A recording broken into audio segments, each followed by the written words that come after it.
હર ઘર તિરંગા અભિયાન 2025 દેશનું ગૌરવ, દેશનું અભિમાન, તિરંગો હર ઘર નિશાન. જિલ્લા કલેક્ટર શ્રી યોગેશ નિર્ગુડેના અધ્યક્ષ સ્થાને દાહોદમાં જિલ્લા કક્ષાની યોજાઈ તિરંગા યાત્રા. દાહોદ જિલ્લામાં રાષ્ટ્રીય સ્વતંત્રતા પર્વની ઉજવણીના ભાગરૂપે રાષ્ટ્રધ્વજના સન્માનમાં સ્વતંત્રતા સપ્તાહ હર ઘર તિરંગા હર ઘર સ્વચ્છતા અભિયાન અંતર્ગત જિલ્લા કલેક્ટર શ્રી યોગેશ નિર્ગુડેના અધ્યક્ષ સ્થાને જિલ્લા કક્ષાની તિરંગા યાત્રા યોજાઈ હતી. બસ સ્ટેશનથી દાહોદ જિલ્લા કલેક્ટર શ્રી અને જિલ્લા પંચાયતના પ્રમુખશ્રીએ તિરંગા યાત્રાને લીલી ઝંડી આપીને પ્રસ્થાન કરાવ્યું હતું. બસ સ્ટેશનથી શરૂ થયેલી આ તિરંગા યાત્રા દાહોદ શહેરના મુખ્ય માર્ગ પર ફરીને છાપ તળાવ ખાતે આવી સમાપન કરવામાં આવ્યું હતું. ઉપસ્થિત સૌએ રાષ્ટ્રગાન કરી તિરંગા યાત્રાનું સમાપન કર્યું. શહીદોને સમર્પિત તિરંગા યાત્રામાં મોટી સંખ્યામાં લોકો સહભાગી બન્યા હતા.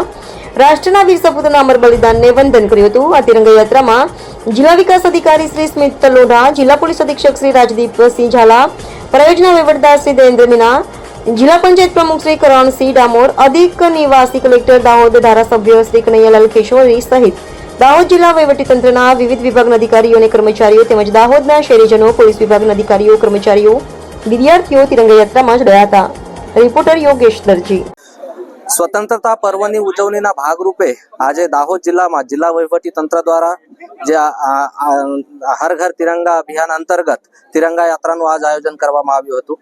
આખા જિલ્લામાં ગામડું હોય, શહેર હોય, સરકારી કચેરીઓ હોય, સામાન્ય માણસોના ઘરો હોય, એ બધા ઉપર તિરંગા ફરકાવીને આપની રાષ્ટ્રભક્તિ જાહેર કરવા માટે માનનીય વડાપ્રધાનશ્રીએ જો આવાહન કર્યું છે એના પ્રતિસાદના ભાગરૂપે આજે હજારોની સંખ્યામાં આ યાત્રામાં દાહોદના લોકો જોડાયા હતા.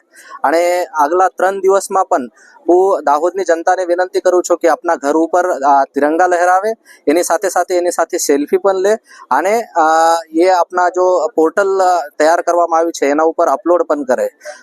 સ્વતંત્રતા પર્વ જો છે એને સારામાં સારી રીતે ઉજવે અને આપના જિલ્લા જો છે એમનું નામ રોશન કરે. ધન્યવાદ.